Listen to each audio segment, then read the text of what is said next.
coba apakah di dalamnya seru. Ini apa?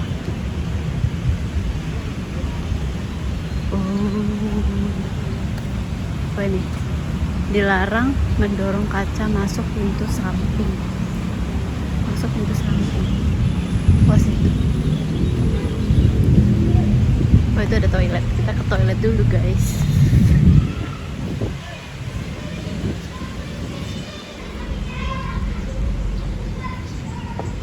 Mohon.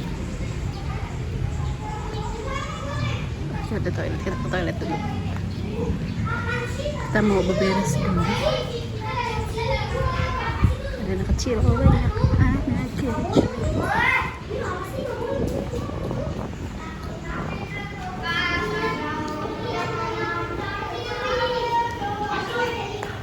Lihat ya. Seberapa bumi yang begitu luas nampak dari temuan berbagai artefak. Ini bisa diklik. Seru banget. Masa perundangan di Bekasi.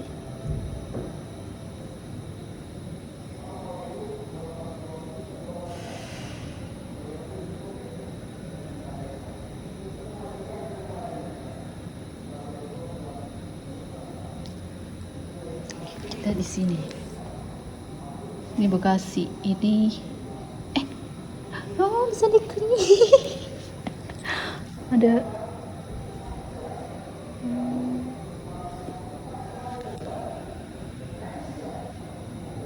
ini kali Ciliwung. Oh. Udah. Salah. Tapi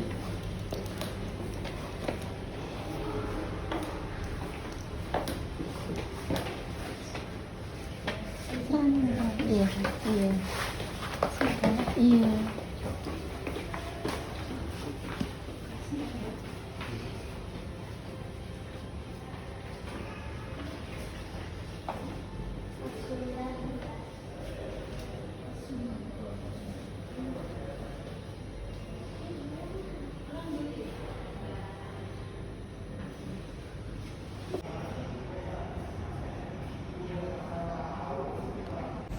Aku nggak bisa merekam banyak, guys.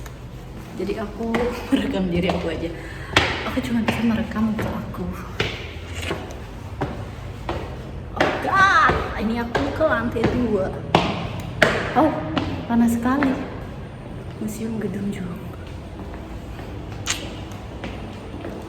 Tuh. Aku tuh suka gimana ya, nuansa zaman dulu gitu loh. Lihat nih, kayak gini aku tuh suka banget. Halo, welcome to my YouTube channel. Biasa aku lagi di rumah Bekasi. Tadi itu aku habis ke Museum Bekasi. Aku punya banyak banget inputan dari pengalaman aku tur ke Museum Bekasi itu. Ternyata Museum Bekasi ini itu yang mendirikan itu namanya Tuan Ko. Dia tuh orang Tionghoa, dan di sana itu ada 2 lantai. Lantai pertama dan lantai kedua itu berbeda ya. Kalau lantai pertama itu banyak peninggalan kayak prasejarah gitu, kayak sastra gitu, terus apa ya, yang kayak kerangka yang udah zaman dulu banget, terus kayak guci-guci peninggalan zaman dulu banget. Itu di lantai 1, dan aku suka banget karena di sana kan aku bisa baca ya. Dulu berbeda banget ya antara wanita zaman dulu dan zaman sekarang. Aku tuh jadi lebih bersyukur gitu hidup di zaman sekarang. Karena apa? Aku tadi membaca di kerajaan zaman dulu gitu. Namanya ibu siapa aku lupa banget. Pokoknya tuh ada seorang wanita yang mau dipersunting sama suatu kerajaan lain gitu. Mungkin kerajaan A terus sama kerajaan B itu punya ikatan gitu. Terus kerajaan B itu berjanji akan memberikan ya kayak harta after si cewek anak dari kerajaan A ini menikah dengan si Raja B. Tapi ternyata itu bohong dan si wanita ini tuh jadi tumbal gitu, jadi dibunuh ternyata buat si persembahan aja gitu. Dan wow, wanita zaman dulu tuh bener-bener kayak jadi objek gitu loh, nggak gimana ya, nggak bisa seleluasa sekarang gitu.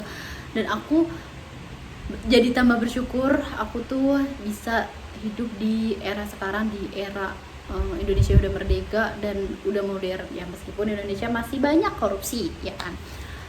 Terus selain itu aku juga dapat kata-kata juga di sana, ada tulisan-tulisan gitu, mungkin tulisan zaman dulu tapi diartikan ke bahasa sekarang.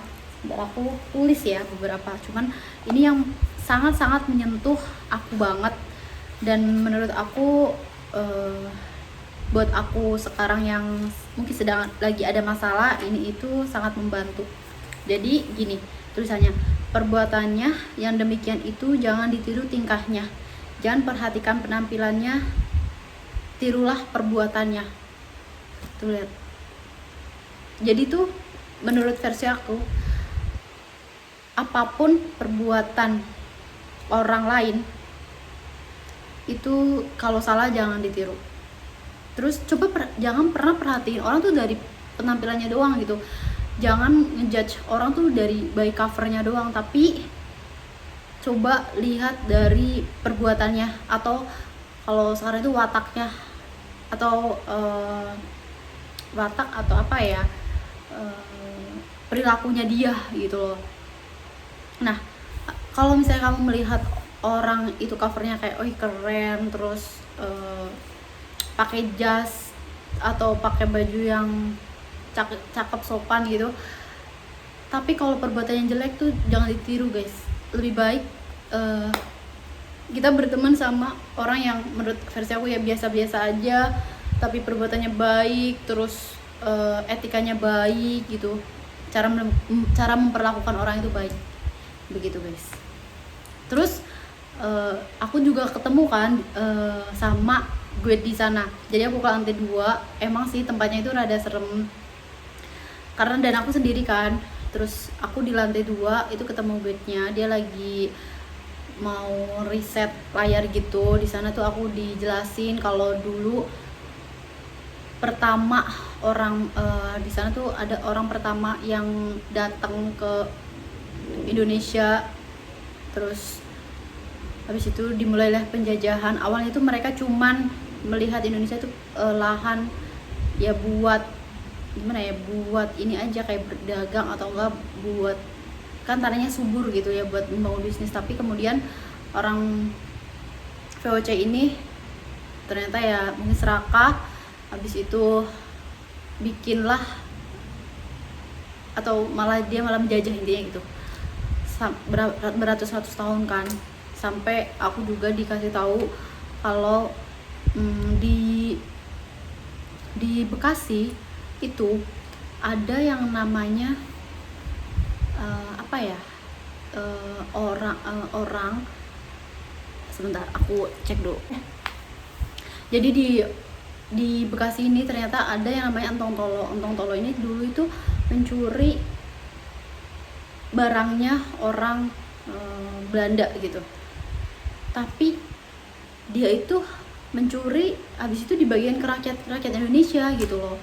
Terus dia tuh sampai dicambuk gitu, tapi posisinya dia nggak bisa dibunuh karena dia tidak terbukti, karena hasil rampokannya itu disebar ke orang-orang Indonesia dan yang menyambuk itu orang Indonesia juga. Dan di situ sedihnya tuh ternyata orang yang mencambuk itu tuh pro-nya ke VOC gitu loh.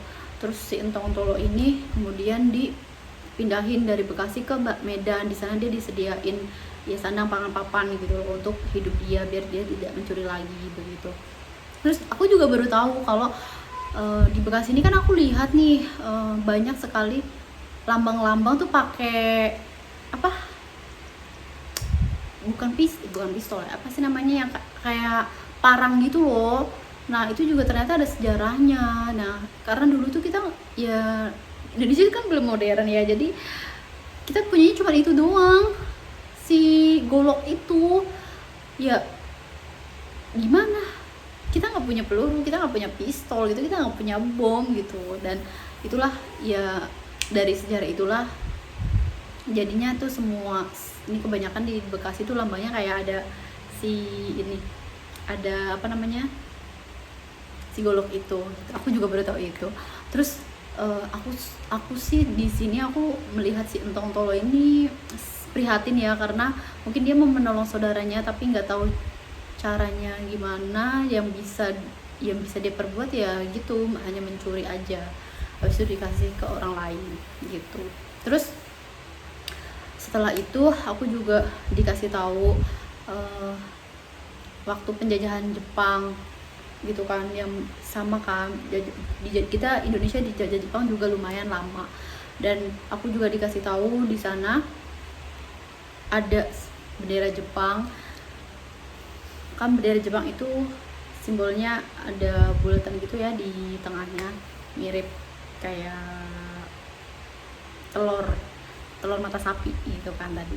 Nah jadi kenapa benderanya itu seperti lambang itu info kakaknya tadi itu melambangkan matahari, makanya disebutkan negara Jepang itu negara matahari ya, karena di sana tuh memang kebanyakan ateis ya, seperti kita tahu kalau di Jepang itu juga orangnya banyak kerja, terus kerja dan seks bebas juga. Terus di sana juga nggak ada agama ya, resikonya ya gitu, jadi HIV di mana-mana begitu. Terus ya kurang lebih aku tadi tanya sih, ya negara maju dan negara berkembang itu ada masalahnya gitu kan. Kalau negara maju di sana karena orangnya fokusnya kerja dan seks bebas seperti itu ya, jatuhnya mereka after melakukan hubungan ya tidak menjadi janin gitu loh, karena tidak ada ikatan pernikahan gitu loh. Dan kalau di negara berkembang ya tahu sendiri Indonesia kan alhamdulillahnya ada agama, punya ketaatan gitu kan, dan punya tata krama yang baik juga gitu kan. Dan menurut aku lebih cinta Indonesia sih gitu.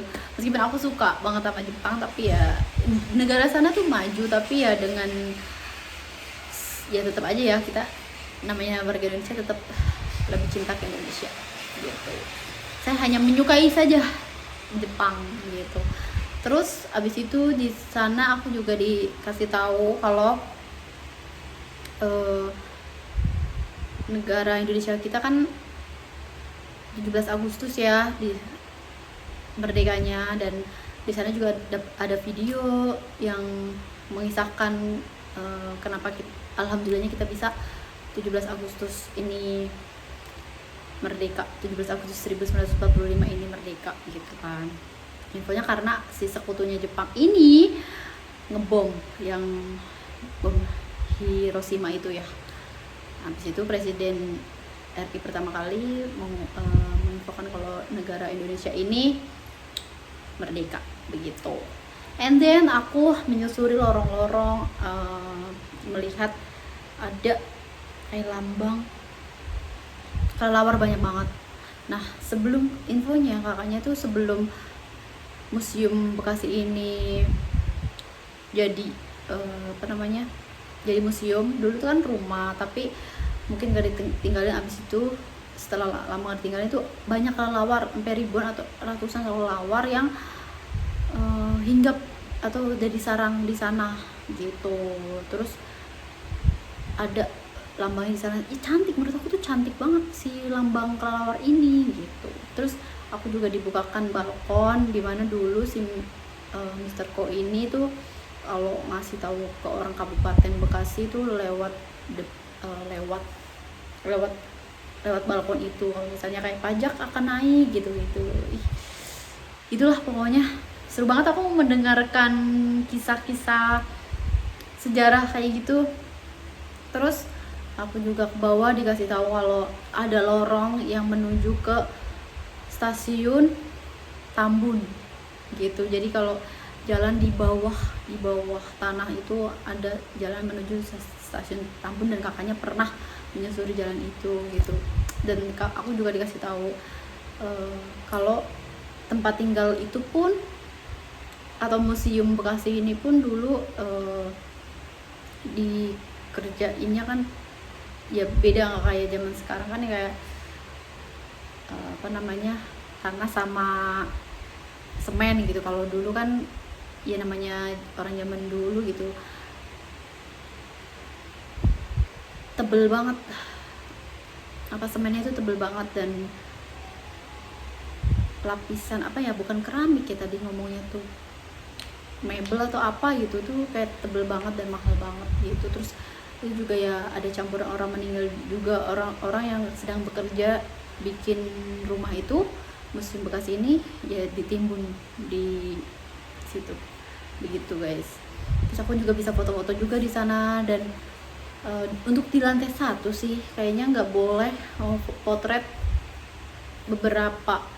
beberapa peninggalan sejarah itu yang dikotakin gitu. Tapi tempat spot fotonya juga, karena kan kalau rumah zaman dulu tuh kayak cakep gitu loh buat foto-foto, dan mau kita senyum, mau freeze atau gimana tuh tetap kelihatan keren. Jadi tadi juga dikasih bantuan kakaknya fotoin aku gitu. Aku tuh suka deh kalau misalnya lagi healing kayak gini tuh pergi-pergi ya, karena emang aku sukanya kan pergi-pergi ya.